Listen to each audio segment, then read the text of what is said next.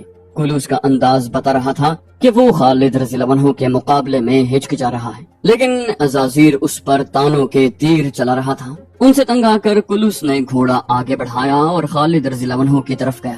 4 مورخوں نے متفقہ طور پر بیان کیا ہے کہ خالد رضی اللہ عنہ کے ہاتھ میں برچی تھی۔ کلوس ان کی طرف آیا تو اس کا انداز حملے والا نہیں تھا اور اس نے خالد رضی اللہ عنہ کو کچھ ایسا اشارہ کیا تھا جیسے کوئی بات کرنا چاہتا ہوں۔ خالد رضی اللہ عنہ نے اس کے اشارے کی پرواہ نہ کی۔ دشمن کا دوستانہ اشارہ دھوکہ بھی ہو سکتا تھا۔ خالد رضی اللہ عنہ نے اپنا گھوڑا اس کی طرف دوڑایا اور اس پر برچھی کا وار کیا۔ کلوس تجربہ کار جنگجو تھا، اس نے اپنے آپ کو اس وار سے صاف بچا لیا۔ خالد رضی اللہ عنہ نے آگے جا کر گھوڑا موڑا اور کلوس پر دوسرے حملے کے لیے گئے۔ کلوس نے اب پھر ان کا وار بیکار کر دیا۔ خالد رضی اللہ عنہ نے برچھی پھینک دی۔ کلوس نے دیکھا کہ اب خالد رضی اللہ عنہ خالی ہاتھ آ رہے ہیں تو اس نے تلوار تانی۔ خالد رضی اللہ عنہ نے گھوڑا اس کی طرف لیا اور گھوڑے کو زیادہ آگے نہ جانے دیا۔ فوراً روک کر موڑا اور کلوس پر آئے۔ کلوس نے گھوڑا موڑا۔ وہ بہتر پوزیشن میں آ کر وار کرنا چاہتا تھا، لیکن خالد رضی اللہ عنہ نے پیچھے سے آ کر اسے مضبوطی سے پکڑ لیا اور گھوڑے سے گرا دیا۔ انہوں نے گھوڑے سے کود کر کلوس کو دبوچ لیا۔ کلوس زمین پر پڑا تھا، اس نے اٹھنے کی ذرا سی بھی کوشش نہ کی۔ خالد رضی اللہ عنہ نے اپنے محافظوں کو پکارا کہ آئیں۔ 2-3 محافظ دوڑے گئے۔ خالد رضی اللہ عنہ نے انہیں کہا کہ کلوس کو قیدی بنا لیں۔ اس طرح کلوس مرنے سے بچ گیا اور قیدی بن گیا۔ جب کلوس کو قیدی بنا کر خالد رضی اللہ عنہ کے محافظ لے گئے تو اسے پیچھے لے جانے کی بجائے سامنے کھڑا کر دیا گیا تاکہ رومی اسے دیکھتے رہیں۔ خالد رضی اللہ عنہ پھر گھوڑے پر سوار ہو گئے اور گھوڑا چکر میں دوڑاتے اور رومیوں کو للکارتے اور ان کا مذاق بھی اڑاتے۔ کلوس کا گھوڑا ایک جگہ رک گیا تھا۔ خالد رضی اللہ عنہ کے اشارے پر ان کا ایک محافظ کلوس کا گھوڑا پکڑ لایا۔ خالد رضی اللہ عنہ کی للکار کے جواب میں اب رومی سالار عزازیر سامنے آیا۔ سالار عزازیر نے خالد رضی اللہ عنہ کو للکارنے کی بجائے اپنے ساتھی سالار کلوس کو للکار کر تانا دیا: او کلوس، دیکھ لے اپنا انجام بزدل کمینے، تو مجھے رسوا کر رہا تھا، اب میری تلوار کا کمال دیکھ۔ اس نے خالد رضی اللہ عنہ پر حملہ کرنے کی بجائے گھوڑا عام چال سے خالد رضی اللہ عنہ کی طرف بڑھایا اور خالد رضی اللہ عنہ سے تنزیہ لہجے میں کہا: عربی بھائی، میں تجھ سے کچھ پوچھوں گا، میرے قریب آ۔ خالد رضی اللہ عنہ نے اس کے طنز کو سمجھتے ہوئے کہا: او اللہ کے دشمن، میں تیرے قریب گیا تو تیرا سر تیرے جسم کے ساتھ نہیں رہے گا، تو ہی آ جا۔ عزازیر نے تلوار نکالی اور خالد رضی اللہ عنہ کی طرف آیا، لیکن وہ ہنس رہا تھا جیسے خالد رضی اللہ عنہ کو کچھ سمجھتا ہی نہ ہو۔ وہ خالد رضی اللہ عنہ سے کچھ دور رک گیا۔ اس نے کہا: عربی بھائی، تجھے میرے مقابلے میں آنے کے لیے کس نے کہا ہے؟ کیا تو نے سوچا نہیں کہ تو میرے ہاتھوں مارا جائے گا تو تیرے ساتھی سالار تیرے بغیر کیا کریں گے؟ خالد رضی اللہ عنہ نے کہا: اللہ سے دشمنی رکھنے والے رومی، کیا تو نے نہیں دیکھا کہ میرے ساتھیوں نے کیا کر دکھایا ہے؟ انہیں اگر میری اجازت ہوتی تو یہ تیرے اس سارے لشکر کو اسی طرح کاٹ دیتے جس طرح تیرے یہ ساتھی کٹے ہوئے مردہ پڑے ہیں۔ میرے ساتھی آخرت سے محبت کرتے ہیں، یہ دنیا اور یہ زندگی تو ان کے لیے کچھ بھی نہیں۔ تو ہے کون؟ میں تجھے نہیں جانتا۔ عزازیر نے خالد رضی اللہ عنہ کا مذاق اڑانے والے لہجے میں کہا: او بدقسمت عربی، میں اس ملک کا جابر سالار ہوں، میں تیرے لیے قہر ہوں، میں فارسیوں کے لشکر کا قاتل ہوں، ترکوں کے لشکر کو برباد کرنے والا ہوں۔ خالد رضی اللہ عنہ نے کہا: میں تیرا نام پوچھ رہا ہوں۔ عزازیر نے کہا: میں موت کا فرشتہ ہوں، میرا نام عزازیر ہے لیکن میں اسرائیل ہوں۔ خالد رضی اللہ عنہ نے کہا: خدا کی قسم، جس موت کا تو فرشتہ ہے وہ موت تجھے ڈھونڈ رہی ہے، وہ تجھے جہنم کے سب سے نچلے حصے میں پہنچائے گی۔ عزازیر کو خالد رضی اللہ عنہ کے اس طنز پر بھڑک اٹھنا چاہیے تھا، لیکن اس نے اپنے آپ کو ٹھنڈا رکھا۔ اس نے خالد رضی اللہ عنہ سے کہا: میرے عربی بھائی، تو کلوس کے ساتھ کیا سلوک کر رہا ہے جو تیری قید میں ہے؟ خالد رضی اللہ عنہ نے جواب دیا: وہ دیکھ رومی سالار، تیرا سالار بندھا ہوا ہے۔ عزازیر کا رویہ اور لہجہ اور زیادہ ٹھنڈا ہو گیا۔ عزازیر نے کہا: کیا وجہ ہے کہ تو نے ابھی تک اسے قتل نہیں کیا؟ تو نہیں جانتا کہ رومیوں میں اگر کوئی سب سے زیادہ عیار اور شیطان ہے تو وہ کلوس ہے، تو اسے قتل کیوں نہیں کرتا؟ خالد رضی اللہ عنہ نے کہا کوئی وجہ نہیں، صرف یہ ارادہ ہے کہ تم دونوں کو اکٹھا قتل کروں گا۔ ان دونوں رومی سالاروں کی آپس میں دشمنی اتنی زیادہ تھی کہ وہ خالد رضی اللہ عنہ کی کسی بات پر بھڑکتا ہی نہیں تھا۔ ازازیر نے دوستانہ لہجے میں کہا میری ایک بات پر کان دھر عربی سالار، اگر تو کلوس کو میرے سامنے قتل کر دے تو میں تجھے 1000 دینار، 10 قبائیں ریشم کی اور اعلیٰ نسل کے 5 گھوڑے دوں گا۔ خالد رضی اللہ عنہ نے کہا او روم کے جابر سالار، یہ سب تو مجھے کلوس کو قتل کرنے کا انعام دے رہا ہے، یہ بتا کہ میرے ہاتھوں قتل ہونے سے بچنے کے لیے تم مجھے کیا دے گا؟ اپنی جان کی قیمت بتا دے۔ ازازیر نے کہا تو ہی بتا کیا لے گا؟ خالد رضی اللہ عنہ نے کہا جزیہ، اگر نہیں تو اسلام قبول کر لے۔ اب ازازیر بھڑکا، بولا آ عرب کے بدو، اب میرا وار دیکھ، ہم عظمت کی طرف جاتے ہیں، تو ذلت میں جاتا ہے، اپنے آپ کو میرے ہاتھوں سے قتل ہونے سے بچا۔ اس نے تلوار ہوا میں لہرائی اور خالد رضی اللہ عنہ پر حملہ کرنے کے لیے گھوڑے کو ایڑ لگائی۔ خالد رضی اللہ عنہ اس سے تیز نکلے، انہوں نے اپنے گھوڑے کو ایڑ لگائی، ازازیر ان کے قریب ہی تھا۔ خالد رضی اللہ عنہ نے تلوار کا وار کیا جو ازازیر نے پھرتی سے ایک طرف ہٹ کر بیکار کر دیا۔ اس کے بعد خالد رضی اللہ عنہ نے ہر طرف سے آ کر اس رومی سالار پر وار کیے، مگر وہ بڑی پھرتی سے ادھر ادھر ہو کر وار بچاتا رہا۔ اس نے بعض وار اپنی تلوار پر روکے۔ مورخ واقدی نے اس دور کی تحریروں کے حوالے سے خالد رضی اللہ عنہ اور ازازیر کے مقابلے کو تفصیل سے بیان کیا ہے۔ ازازیر وار روکتا تھا اور وار کرتا نہیں تھا۔ رومی لشکر سے تو داد و تحسین کا شور اٹھ ہی رہا تھا، مسلمانوں نے بھی ازازیر کی پھرتی کی داد دی۔ خالد رضی اللہ عنہ نے اپنا ہاتھ روک لیا۔ ازازیر نے کہا اے عرب کے سالار، کیا میں تجھے قتل نہیں کر سکتا؟ میں تجھے زندہ پکڑوں گا اور تجھ سے یہ شرط منواؤں گا کہ تو جدھر سے آیا ہے اپنے لشکر کے ساتھ ادھر ہی چلا جائے۔ خالد رضی اللہ عنہ نے بھڑک کر کہا خدا کی قسم اب تو میرے ہاتھوں زندہ گرفتار ہوگا۔ یہ کہہ کر وہ اس پر چھپٹے۔ ازازیر نے گھوڑے کو تیزی سے موڑا اور بھاگ نکلا۔ خالد رضی اللہ عنہ نے گھوڑا اس کے پیچھے ڈال دیا۔ ازازیر نے گھوڑا تیز کر دیا اور دونوں فوجوں کے درمیان چکر میں گھوڑا دوڑانے لگا۔ اب مسلمانوں کا لشکر نعرے لگانے لگا۔ خالد رضی اللہ عنہ اس کے تعاقب میں رہے۔ ازازیر اپنا گھوڑا ذرا آہستہ کر لیتا اور جب خالد رضی اللہ عنہ اس تک پہنچتے تو وہ گھوڑے کو ایڑ لگا دیتا۔ اس دوڑ اور تعاقب میں بہت سا وقت گزر گیا۔ خالد رضی اللہ عنہ کا گھوڑا سست پڑنے لگا اور اس کا پسینہ پھوٹ آیا۔ ازازیر کا گھوڑا خالد رضی اللہ عنہ کے گھوڑے سے بہتر اور زیادہ طاقتور تھا۔ ازازیر نے دیکھ لیا کہ خالد رضی اللہ عنہ کا گھوڑا رہ گیا ہے۔ اس نے اپنا گھوڑا گھمایا اور خالد رضی اللہ عنہ کے ارد گرد چکر کاٹنے لگے۔ ازازیر نے للکار کر کہا او عربی، تو سمجھتا ہے کہ میں تیرے ڈر سے بھاگ اٹھا ہوں؟ میں تجھے کچھ دیر اور زندہ دیکھنا چاہتا تھا، میں تیری روح نکالنے والا فرشتہ ہوں۔ خالد رضی اللہ عنہ نے دیکھا کہ ان کا گھوڑا ازازیر کے گھوڑے کا ساتھ نہیں دے سکتا تو وہ اپنے گھوڑے سے کود کر اترے۔ ان کے ہاتھ میں تلوار تھی۔ ازازیر نے خالد رضی اللہ عنہ کو آسان شکار سمجھا اور ان پر گھوڑا دوڑا دیا۔ خالد رضی اللہ عنہ کھڑے رہے۔ ازازیر قریب آیا تو اس نے گھوڑے سے جھک کر خالد رضی اللہ عنہ پر وار کیا۔ خالد رضی اللہ عنہ بچتے نظر نہیں آتے تھے لیکن انہوں نے سر نیچے کر کے وار کو بیکار کر دیا۔ ازازیر گھوڑے کو گھما کر آیا۔ خالد رضی اللہ عنہ پہلے کی طرح کھڑے رہے۔ اب کے پھر ازازیر نے ان پر وار کیا۔ خالد رضی اللہ عنہ نے نہ صرف یہ کہ جھک کر اپنے آپ کو بچا لیا بلکہ دشمن کے گھوڑے کی اگلی ٹانگوں پر ایسی تلوار ماری کہ گھوڑے کی ایک ٹانگ کٹ گئی اور دوسرے گھوڑے کے بوجھ کے نیچے دوہری ہو گئی۔ گھوڑا گرا اور ازازیر گھوڑے کے آگے جا پڑا۔ وہ بڑی تیزی سے اٹھا لیکن خالد رضی اللہ عنہ نے اسے پوری طرح اٹھنے نہ دیا۔ تلوار پھینک کر اسے دبوچ لیا اور اسے اٹھا کر زمین پر پٹخ دیا۔ اسے پھر اٹھایا اور پہلے سے زیادہ زور سے پٹخا۔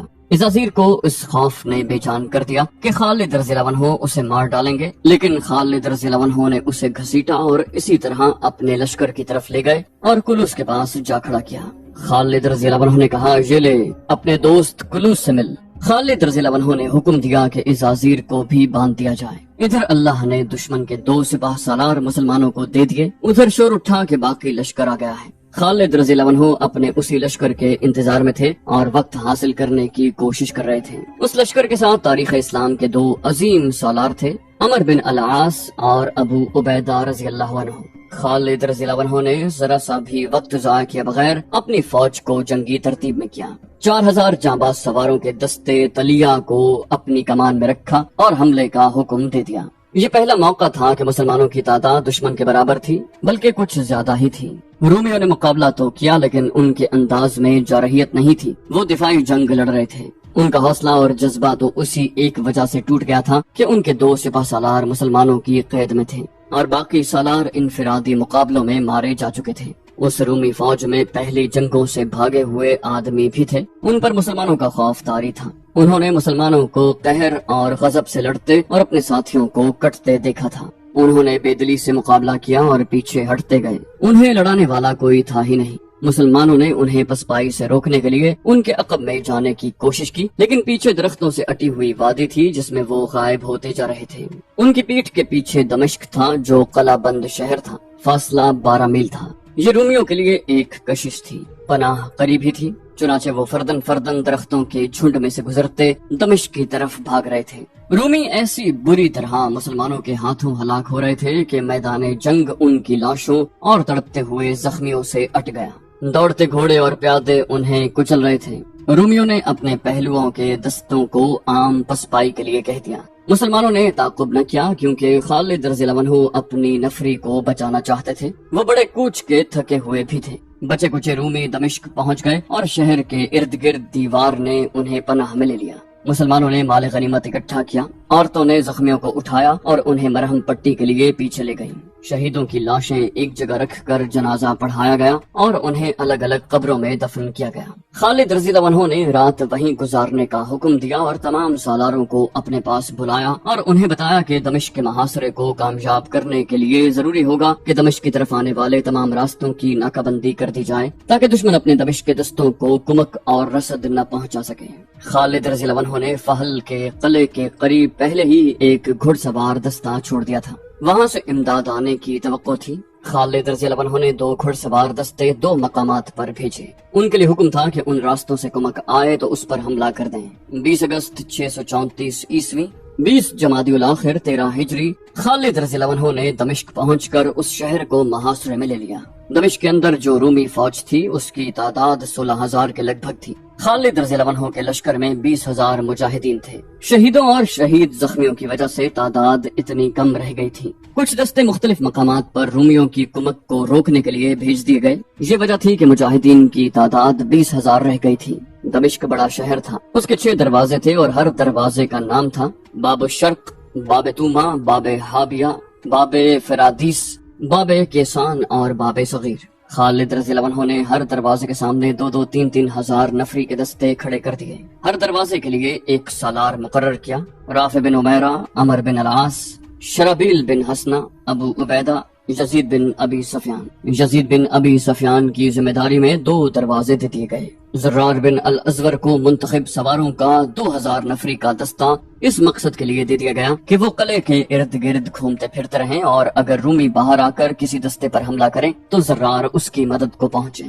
شہر کی دیوار پر رومی کمانے اور برچیاں لیے کھڑے تھے۔ ان میں دوسرے سالاروں کے علاوہ دمشق کے دفاع کا ذمہ دار سالار توما بھی تھا جو شہنشاہ ہرقل کا داماد بھی تھا۔ خالد رضی اللہ عنہ نے حکم دیا کہ رومیوں کے دونوں قیدی سالاروں عزازیر اور کلوس کو آگے لایا جائے۔ دونوں بندھے ہوئے لائے گئے۔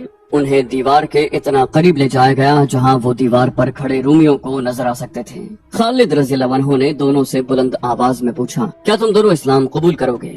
دونوں نے اکٹھے جواب دیا، نہیں۔ خالد رضی اللہ عنہ نے زرار بن الازور کو آگے بلایا اور کہا کہ انہیں ان کے انجام تک پہنچا دے۔ زرار نے تلوار نکالی اور دونوں کی گردن پر ایک ایک وار کیا۔ دونوں کے سر زمین پر جا پڑے۔ ان کے دھڑ گرے، تڑپے اور ساکت ہو گئے۔ دیوار سے تیروں کی بوچھاڑ آئی لیکن خالد رضی اللہ عنہ اور زرار ان کی زد سے نکل آئے۔ دمشق کا محاصرہ رومیوں کی تاریخ کا بہت بڑا واقعہ بلکہ حادثہ اور المیہ تھا، اور مسلمانوں کی تاریخ کا بھی یہ بہت بڑا اور بعض تاریخ نویسوں کے لیے حیران کن واقعہ تھا۔ حیران کن تو رومیوں کے لیے بھی تھا کیونکہ روم کی فوج اس دور کی بہترین فوج اور ناقابل تسخیر جنگی طاقت سمجھی جاتی تھی۔ رومی فوج دہشت اور تباہی کا دوسرا نام تھا۔ اس فوج نے ہر میدان میں فتح پائی۔ کسرا کی فوج بھی اس سے کم نہ تھی لیکن رومی فوج نے اسے بھی شکست دے کر الگ بٹھا دیا تھا۔ لیکن اتنی دور سے آئے ہوئے اور اتنے تھوڑے سے مسلمان اسی رومی فوج کو شکست پر شکست دیے چلے جا رہے تھے، اور انہوں نے دمشق کو محاصرے میں لے لیا تھا جو رومیوں کا بڑا ہی اہم اور قیمتی شہر تھا۔ قیصر روم نے تو سوچا بھی نہ تھا کہ دنیا کی کوئی طاقت اس کی بہترین اور دہشتناک فوج کو اس مقام پر لے آئے گی کہ اس کے لیے رومیوں کی روایات اور وقار کا تحفظ محال ہو جائے گا۔ تو دوستو یہ تھی ہماری آج کی ایپیسوڈ۔ امید کرتے ہیں آپ کو ہماری ایپیسوڈ پسند آئی ہوگی۔ جانے سے پہلے اس ویڈیو کو لائک، شیئر اور کامنٹ کرنا مت بھولیے، اور اگر آپ ہمارے چینل پر نئے ہیں تو اسے سبسکرائب کیجیے اور بیل آئیکن پر کلک کیجیے تاکہ آپ کو تمام ویڈیوز فوراً ملتی رہیں۔ اگلی ویڈیو تک کے لیے اپنا خیال رکھیے۔ اللہ حافظ۔